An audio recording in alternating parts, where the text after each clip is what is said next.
Pues como acabamos de orar, exactamente hace un año fue nuestra última reunión, digámoslo así, normal, como siempre la habíamos tenido. Y no nos íbamos a imaginar todo lo que sucedió y lo que está sucediendo, pero el simple hecho de estar en este lugar nuevamente juntos es una prueba de que Dios está con nosotros y que Dios siempre ha estado con nosotros y seguirá estando con nosotros. Y yo veo cómo ha sido la iglesia en este año, una iglesia diferente, una iglesia que se ha renovado, una iglesia que ha cambiado.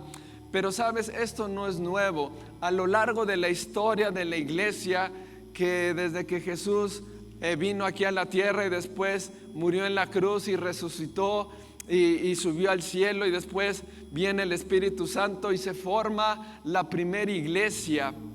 Y desde ese entonces hasta el día de hoy, la iglesia ha tenido dificultades. Leemos en el libro de los Hechos cómo había persecuciones, cómo había momentos difíciles, y eso ha sido la historia de la iglesia. Pero déjame decirte que después de 2000 años, la iglesia sigue avanzando y la iglesia permanece. Por eso yo le he titulado este mensaje Imparable, porque para mí la iglesia es eso. Una iglesia llena del Espíritu Santo es una iglesia imparable, que no importa las dificultades, no importa las adversidades, siempre la iglesia va a avanzar y siempre la iglesia va a prevalecer, porque eso es lo que Dios ha determinado para la iglesia. Y fíjate lo que significa imparable. Imparable significa que es, así lo define el diccionario, que es algo muy difícil. Y luego va más allá la definición, dice, o que es imposible de parar o de detener. Y yo creo que así es la iglesia. La iglesia ha sido muy difícil que la paren y no la han podido parar y nunca la van a parar, porque Dios, el Espíritu Santo, es el que está en medio de la iglesia. ¿Cuántos dan gloria a Dios y cuántos dan las gracias? Así es. Y yo quiero que me acompañes al libro de Lucas, al capítulo número 5. Vamos a abrir ahí, abre tu Biblia en el libro de Lucas, capítulo número 5, verso 17. Y yo voy a leer la versión, la traducción al lenguaje actual. Pero mira, vamos a ver, seguramente ya has leído, este es un pasaje muy conocido, pero en este pasaje vamos a encontrar 4 cualidades que para mí están determinadas en este pasaje, y esas 4 cualidades es la que nosotros como iglesia tenemos que tener, tenemos que llevar a cabo para que entonces esta iglesia siga avanzando y el nombre de Jesús sea conocido y cada vez más personas conozcan a Jesús. Y no solo eso, sino que también cada vez más personas experimenten el amor de Dios, que viene a través de los milagros, que viene a través de las sanidades. Entonces vamos a ver lo que dice la Escritura, y dice el verso 17, dice: en cierta ocasión Jesús estaba enseñando en una casa. Ahora yo te voy a pedir, como comúnmente o continuamente nos dice el pastor, dice, vamos a imaginarnos, ¿va? Yo te voy a pedir un favor, imagínate todo esto que vamos a estar leyendo para que la palabra recobre vida. Dice, en esta ocasión Jesús estaba enseñando en una casa. Y fíjate, dice, allí estaban sentados algunos fariseos y algunos maestros de la ley. Dice, había venido gente de todos los pueblos de Galilea. Fíjate nada más lo que dice. Dice, de todos los pueblos de Galilea, de Judea y de la ciudad de Jerusalén. ¿Para qué? Para oír a Jesús. Entonces Jesús estaba en una casa y dice que ahí estaban reunidos mucha gente, y empieza a decir de dónde. Y dice, todos estaban reunidos, ¿para qué? Para oír a Jesús.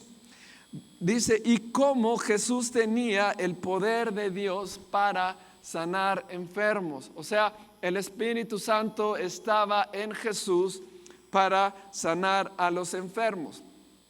Ya vas imaginándote todo, ok, una casa ahí donde llega mucha gente y ahí estaba Jesús presente y la gente a su alrededor porque quería escucharlo y sabían que Jesús estaba ahí porque podía sanar a la gente. Versículo 18 dice, llegaron unas personas. Aquí es donde vamos a hacer énfasis esta mañana en lo que sucede con estas personas que están empezando a narrar el verso 18.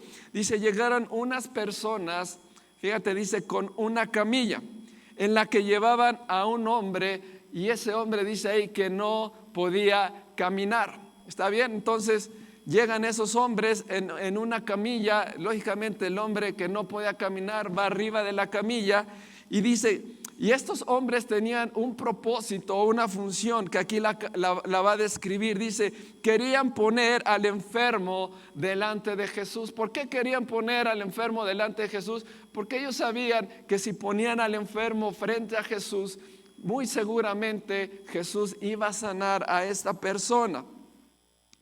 Pero fíjate, dice el verso 19, casi siempre hay un pero, casi siempre como que las cosas van bien y de repente cuando tú escuchas la palabra pero, como que dices, híjole, ahí viene una dificultad o ahí viene algo, una adversidad. Entonces el verso 19 dice lo siguiente, dice, pero no podían entrar a la casa porque en la entrada había mucha gente. Okay, eso ya lo describimos, ya lo acabamos de leer. Ahora imagínate entonces, estos hombres llegan, la escritura no dice cuántos hombres, unos dicen que posiblemente sean 2, otros 4, no sabemos, pero lo que sí sabemos es que estos hombres tenían un propósito y ellos querían llevar a su amigo enfrente o delante de la presencia de Dios, delante de la presencia de Jesús.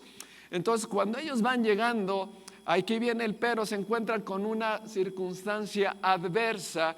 Y resulta que ya no podían entrar porque en la entrada había mucha gente. Después dice la escritura, entonces, fíjate, a mí esto me encanta y ahorita lo vamos a platicar bien. Dice, entonces subieron al techo y abrieron allí un agujero. Pero por ese agujero bajaron al enfermo en la camilla hasta ponerlo en medio de la gente y delante de Jesús. Verso 20 dice, cuando Jesús vio la gran confianza que aquellos hombres tenían en él, le dijo al enfermo, amigo, te perdono tus pecados. Ahora, en estos versículos que acabamos de leer, vamos a hablar de 4 cualidades que yo veo en estos hombres. Número 1, estos hombres, por el hecho de llevar a su amigo o a esta persona en la camilla y ponerlo enfrente de Jesús, yo veo algo principal que tenían estos hombres que llevaban cargando a esta persona, y esa palabra es amor. Si estos hombres no amaran a esta persona, al paralítico, a este que no podía caminar, seguramente no le hubieran ayudado, no lo hubieran puesto delante de Jesús. Y esto nos habla de que la iglesia, una de las cualidades principales que debemos de tener es el amor. Tenemos que amar a la gente, tenemos que amar a los perdidos. ¿Cuánta gente cada uno de nosotros conocemos que tiene alguna necesidad, que está pasando por dificultades, que quizá está enfermo o tiene cosas ahí atravesadas en su vida, problemas, adversidades? Pero el amor que estos hombres le tuvieron a esta persona para cargarlo, también no sabemos. Fíjate, leímos que dice que había gente de muchos lugares, de Jerusalén, de Judea, de varios lugares, de Galilea. La verdad no sabemos desde dónde lo trajeron a este hombre, pero una cosa yo estoy bien seguro, que la vida de estas personas que lo cargaron, no sé qué distancia, el motor o lo que los llevó a poner a esta persona enfrente de Jesús es el amor. Y la iglesia hoy en día, una de las características principales que debe de tener es amor. Si nosotros recibimos ese amor que viene del Padre y ese amor lo podemos llevar a la necesidad de la gente, entonces seguramente van a ocurrir milagros como el que vamos a ahorita acabar de leer. Entonces, cuando hay amor en la iglesia, nosotros traemos ese amor a la gente y podemos acercarlos a Dios, y esas personas seguramente van a recibir lo que necesitan, van a recibir lo que anhelan, y lo que ellos necesitan es el amor de Dios. Lo que ellos necesitan es estar cara a cara con Jesús, así como pusieron a esta persona, a su amigo, lo pusieron frente a Jesús. Otra característica, otra cualidad que yo veo en este pasaje, y es una cualidad que también nosotros como iglesia debemos de tener, es la unidad. Un hombre solo no hubiera podido llevarlo a este hombre solo. Ya leímos, se enfrentaron, cuando entraron al lugar estaba lleno, abrieron un boquete, lo bajaron. Una sola persona no hubiera podido. Entonces se necesitó de la unidad de varias personas para poder cumplir con ese objetivo, que era poner a esa persona enfrente de Jesús. Y la iglesia hoy más que nunca debemos de estar unidas. Hoy más que nunca cada uno de nosotros debe de buscar la unidad en medio de la iglesia, para que la iglesia camine y la iglesia funcione para lo cual Dios lo ha determinado. ¿Cuál es la visión de la iglesia? Desde un principio Jesús dijo: vayan y hagan discípulos a todas las naciones. O sea, la iglesia ha sido fundamentada y ha sido edificada para que podamos hacer discípulos. Ahora, entre más gente se una a la iglesia, y no solo en cantidad, sino también podamos estar juntos, podamos estar unidos, esta tarea tan grande la vamos a poder llevar a cabo todos nosotros. Y hablo como no solo aquí en Amistad Los Fuertes, sino a nivel general. Es una tarea tan grande, y es una tarea que tiene que ver con multitudes, y es una tarea tan grande que es predicar el nombre de Jesús. Ahora sí que a toda persona, que una iglesia o unas cuantas personas no lo van a llevar a cabo, sino necesitamos sumarnos más a esa visión y caminar juntos y caminar unidos con el único objetivo de que la gente conozca a Jesús. ¿Por qué creen que estas personas querían llevar a Jesús? Porque sabía que Jesús, Él tenía la solución para su amigo, tenía la solución para esta persona. Y también cada uno de nosotros sabemos que cuando la iglesia se levanta y la iglesia conduce a las personas hacia Jesús, sabemos que Jesús va a actuar en la vida de cada persona, y que no importa la necesidad que esté pasando, no importa la dificultad, no importa lo que está viviendo, cuando las personas están cara a cara y cuando están las personas frente a Jesús, hayan la solución, hayan la respuesta, porque Jesús es suficiente y Jesús es poderoso. Otra cualidad que yo quiero resaltarla mucho en este momento, por todo lo que hemos pasado este último año, yo veo que también estas personas, estos hombres que llevaban ahí a esta persona paralítica en la camilla, eran unas personas determinadas. La tercera cualidad es ser determinado. Hoy más que nunca la iglesia tiene que ser determinante. Fíjate lo que significa la palabra determinación. Dice aferrarse al futuro.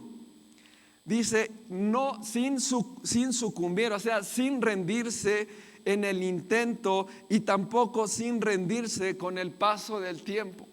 Y eso a mí me encanta, esta definición de la palabra determinación, porque hoy más que nunca yo veo que la iglesia es una iglesia determinada. Hace un año, cuando cerraron las puertas, nos dijeron no pueden abrir por salud y por todo lo que ya sabemos. De repente nos topamos con algo, y ahora ¿qué vamos a hacer? ¿Qué va a suceder? Pero me doy cuenta cómo el Espíritu Santo nos levantó y nos ayudó a ser una iglesia determinante. Y ahora dijimos, bueno, así como estos hombres se enfrentaron y dijeron ¿qué vamos a hacer? No vamos a poder llegar. Nuestro objetivo es llevar aquí a esta persona frente a Jesús, pero hay un montón de multitud ahí. ¿Qué vamos a hacer? Unos a lo mejor, quizá alguno de ellos se pudo haber rendido y pudo haber dicho, bueno, pues ya fue suficiente con traerlo desde allá hasta acá. quizá ahorita que termine la reunión podamos ver a Jesús y ahí pueda acercarse a Él.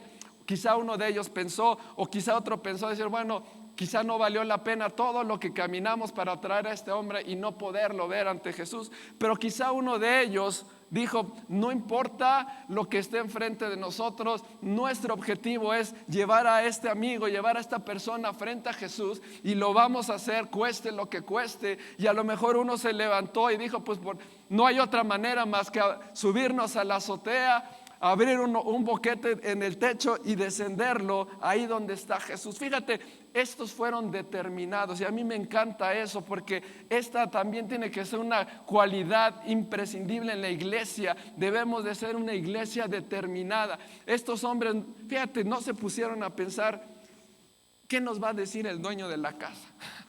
No, o sea, porque ponte a pensar, o sea, si están ahí en tu casa y de repente tú ves que abren un boquete ahí en el techo, pues yo creo que te vas a molestar, ¿no? Y de repente vas a ver cómo bajan a una persona ahí.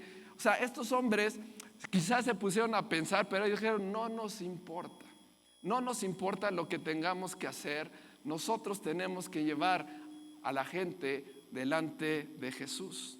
Y yo creo que así ha sido la iglesia este último año. Se nos cerraron las puertas, pero dijimos, no podemos parar, no podemos quedarnos aquí. Vamos a abrir, y se abrió con muchas aprendizaje la iglesia en línea, y después cuando se pudo se regresó a la iglesia presencial, y aparte tenemos una iglesia para que tú puedas venir en la comodidad de tu coche sin bajarte, poder escuchar la palabra de Dios, y eso es lo que debe de caracterizar a la iglesia, una iglesia determinante, una iglesia decidida a seguir cumpliendo con la misión que es hacer discípulos, predicando el evangelio a toda persona.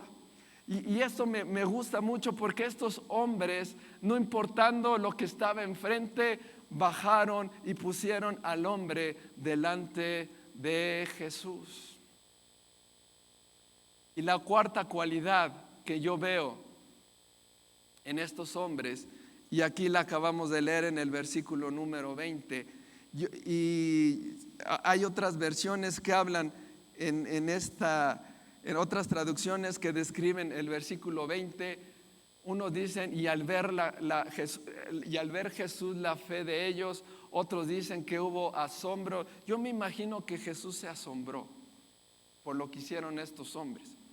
Fíjate, aquí dice el versículo número 20 en esta versión, dice, cuando Jesús vio la gran confianza que aquellos hombres tenían en él, o sea, en Jesús, le dijo al enfermo, amigo, te perdono tus pecados. O sea, la fe. El cuarto cualidad que debe de tener la iglesia es la fe. Y la fe, me gusta cómo la define esta versión, simplemente es la confianza en Jesús. Eso es. Estos hombres sabían que si ponían a su amigo delante de Jesús, ellos tenían tal confianza en que Jesús iba a actuar a favor de la vida de este hombre e iba a sanarlo. Entonces, hemos comentado 4 cualidades que la iglesia debe de tener hoy en día, que nosotros debemos tener para seguir cumpliendo con el mensaje de Dios. Número 1, una iglesia llena de amor. Número 2, una iglesia unida. Número 3, una iglesia determinada. Y número 4, una iglesia que tiene confianza en Jesús. Ahora, fíjate lo que sucedió cuando lo ponen frente a frente, y aquí empezamos a leer la otra parte. Cuando la iglesia se levanta y vive estas 4 cualidades que acabamos de comentar, entonces suceden los milagros, suceden las cosas poderosas de parte de Dios. Y aquí en el verso 20 Jesús le dice al enfermo, amigo, te perdono tus pecados. Cuando la iglesia camina bajo estas 4 cualidades, número 1, va a haber salvación. Lo primero que le dijo Jesús al enfermo, no lo sanó primero, sino lo primero que le dijo, amigo, perdono tus pecados. Entonces, número 1, va a haber salvación. Ahora, ¿por qué Jesús le dijo a este hombre? Lo primero que le dijo fue: te perdono tus pecados, porque lo más seguro es que este hombre quizá estaba enfermo por consecuencia de sus pecados. Entonces, Jesús sabía que el obstáculo o lo que este hombre, lo primero que necesitaba era recibir el perdón de sus pecados. Así es que Jesús va y le dice: ¿sabes qué, amigo? Perdono tus pecados. Y sabía Jesús que una vez perdonando sus pecados, el milagro de la sanidad iba a llegar como consecuencia.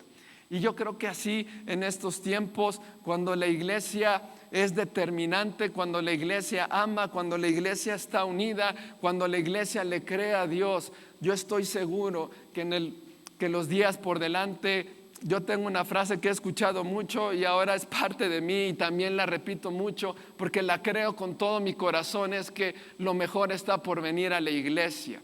Y yo creo que los futuros días, los días que están por venir, van a ser días en la cual va a venir mucha gente y va a ser salva. Va a venir gente no como estamos acostumbrados a ver en decenas, que la gente se convierte. Yo creo que la gente se va a empezar a convertir en centenas y en un futuro se va a empezar a convertir en millares, porque va a venir un gran mover de Dios. Va a venir un gran mover de Dios sobre la tierra, que lo primero que va a traer va a ser perdón de pecados. Lo primero que va a traer va a ser salvación. Y este hombre estaba experimentando eso. Y lo segundo que este hombre experimentó, y a lo mejor por lo cual llegaron sus amigos y lo llevaron ante Jesús, es lo que viene en el versículo número 24 y 25. Vamos a leerlos. Y dice el versículo número 24, dice: pues voy a demostrarle, está hablando Jesús, que yo, el Hijo del Hombre, tengo autoridad aquí en la tierra para perdonar pecados. Entonces le dijo al hombre que no podía caminar: levántate, toma tu camilla y vete a tu casa. Y el versículo 25 dice: en ese mismo instante y ante la mirada de todos, el hombre se levantó, tomó la camilla y se fue a su casa alabando a Dios. O sea, este hombre no solo recibe el perdón de pecados, no solo es salvo, no solo cuando él se muera va a tener vida eterna, sino este hombre también recibe la necesidad por la cual estaba él ahí en ese lugar, por la cual sus amigos lo llevaron. Y en ese momento este hombre recibe su sanidad. Y vuelvo a repetir: cuando la iglesia camina bajo estas 4 cualidades, no solo va a haber salvación, no solo va a haber perdón de pecados en la persona, sino también el poder de Dios va a ser notorio en la vida de las personas. Y aquí fue un milagro. Ese hombre ante la palabra de Jesús se levanta de su camilla y se va. Ahora, vuélvete a imaginar, así como te imaginaste al principio, ¿cómo fue esa escena? Primero se abre el techo, bajan al enfermo, lo ponen delante de Jesús. Eso causó el asombro tanto de Jesús como de toda la gente. Después Jesús le dice: amigo, perdono tus pecados. Y luego lo segundo que acabamos de leer, le dice: levántate, toma tu camilla y vete a tu casa. Y de repente así fue. O sea, ¿cómo ver que una persona llegó imposibilitada y en ese momento se para, carga su camilla? Yo creo que le ha de haber dicho a sus amigos: muchas gracias por traerme aquí, ahora yo me llevo mi camilla porque ahora yo lo puedo hacer. Y ahora si sumamos las últimas 2 cosas, que es la salvación y que son los milagros, estas 2 cosas juntas se le denomina avivamiento. ¿Por qué? Porque cuando la gente se empieza a convertir y empieza a ser salva en cantidades grandes, y de repente empiezan a ocurrir milagros tras milagros tras milagros, eso es un avivamiento. Y yo creo que es totalmente la obra de Dios, que es totalmente la obra del Espíritu Santo haciendo esto. Pero yo también creo que la iglesia o que estos hombres hicieron su parte, que es lo que acabamos de comentar. Y yo creo con todo el corazón, familia de amistad, los fuertes, que si nosotros de aquí en adelante procuramos más estas 4 cosas, yo sé que hemos caminado en estas 4 cosas, pero yo sé que lo podemos hacer mejor. Yo creo que si oramos y el amor del Padre empieza a venir y esta iglesia empieza a caminar en un amor mayor, en un amor, en un cuidado especial los unos con los otros, y tener también ese amor hacia la gente de allá afuera, entonces cosas grandes van a suceder. Si caminamos unidos, si somos determinantes, si tenemos fe, yo creo que lo mejor está por venir, porque vamos a ver mucha gente salva y vamos a ver mucha gente sanada. Para mí la sanidad es una muestra de amor. Es una señal del amor de Dios que tiene cuidado sobre cada uno de nosotros. Algunos en un área, algunos en otra área, pero cuando tú recibes alguna sanidad o algún milagro, lo único que tú estás viendo es una muestra del amor de Dios para cada uno de nosotros.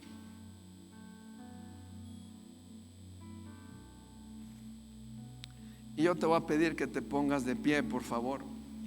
Si estás en tu casa también gustas, levántate, vamos a orar.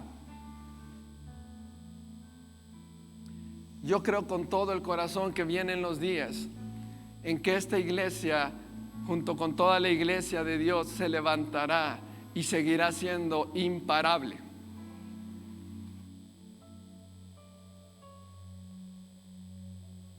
Yo creo que cuando empezó la pandemia, mucha gente dijo, ¿qué va a ser de la iglesia? Un año después, yo puedo decir, la iglesia ha sido imparable y seguirá siendo imparable, porque es la obra de Dios. Y la obra de Dios no la puede detener ni un hombre, no la puede detener ni un virus, no la puede detener absolutamente nada, porque para Dios no hay nada imposible. La misma escritura dice, el mismo Hades no va a prevalecer frente a la iglesia, y así está siendo, y así seguirá sucediendo. Y cada uno de nosotros, los que estamos aquí, formamos la iglesia, y cada uno de nosotros, por cuanto el Espíritu Santo está en nosotros, somos imparables en el nombre de Jesús, y no vamos a parar hasta ver cumplida la obra de Dios, y no vamos a parar hasta ver gente salvada, hasta ver gente sanada, porque Dios lo ha determinado, y porque Dios lo ha dicho, y porque Dios está derramando de su poder sobre la iglesia. Así es que, familia, los mejores días están por venir a la iglesia. Si tú creías,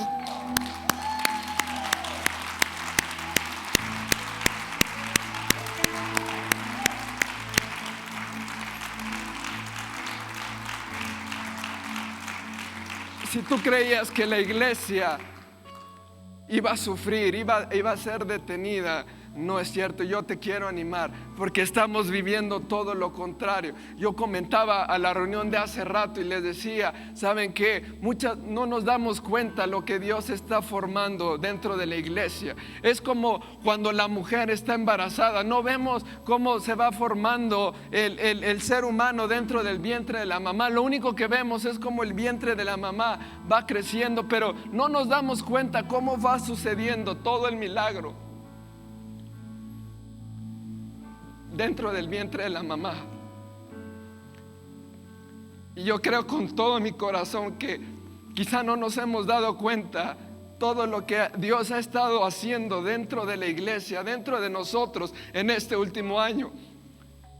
Pero te tengo una buena noticia: va a dar a luz, y va a dar a luz en el mover más grande que la iglesia va a tener en los últimos tiempos.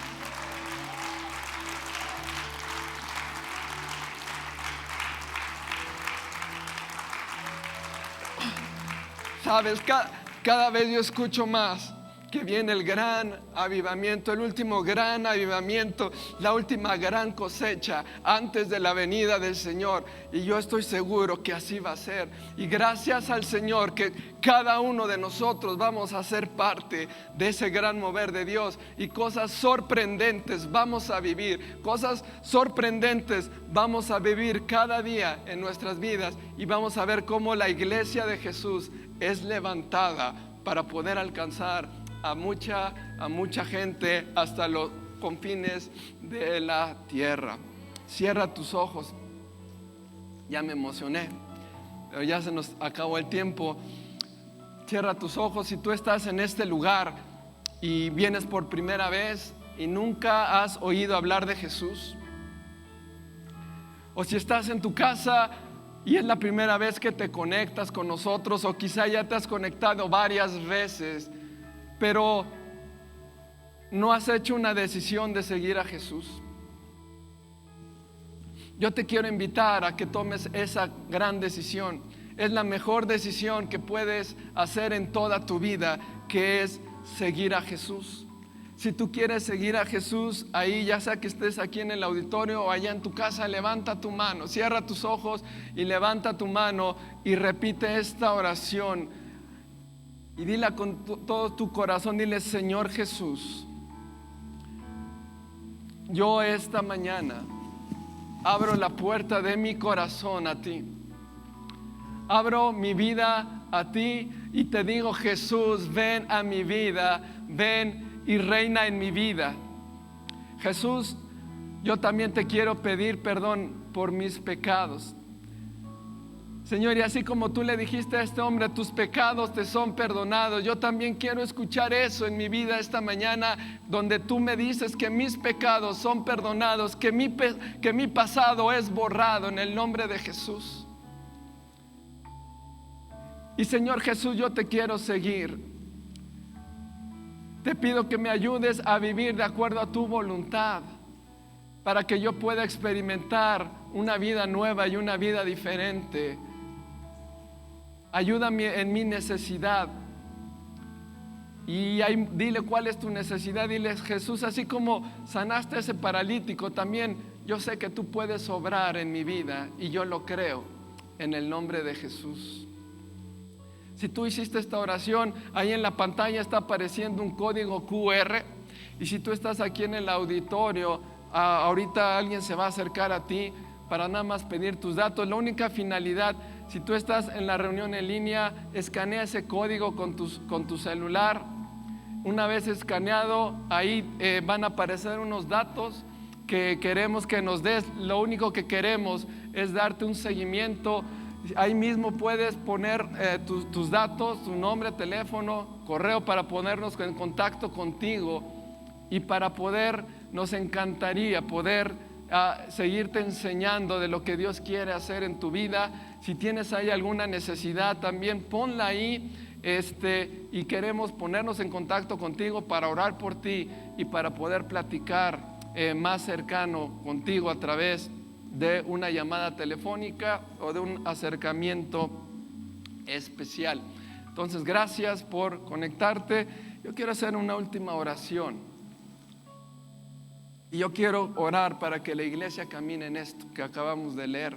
Padre, en el nombre de Jesús, Señor, te pedimos que tu Espíritu Santo nos llene. Espíritu Santo, llévanos Señor, a vivir de esa manera, Señor. Padre, llénanos de tu amor, Señor. Ayúdanos a caminar unidos. Padre, ayúdanos a ser determinantes y que seamos una iglesia de fe. Gracias, Señor, porque hoy tenemos una expectación grande de lo que va a suceder. Gracias porque yo voy a ser parte de esto en el nombre de Cristo Jesús. Gracias, Señor, por los milagros. Gracias, Señor, por las conversiones que veremos en el nombre de Cristo Jesús. Amén. ¿Cuántos le pueden dar un aplauso fuerte al Señor? Padre, muchas gracias, Señor. Gracias, Padre, porque tu iglesia es imparable. Gracias, Señor, en el nombre de Jesús. Amén. Amén.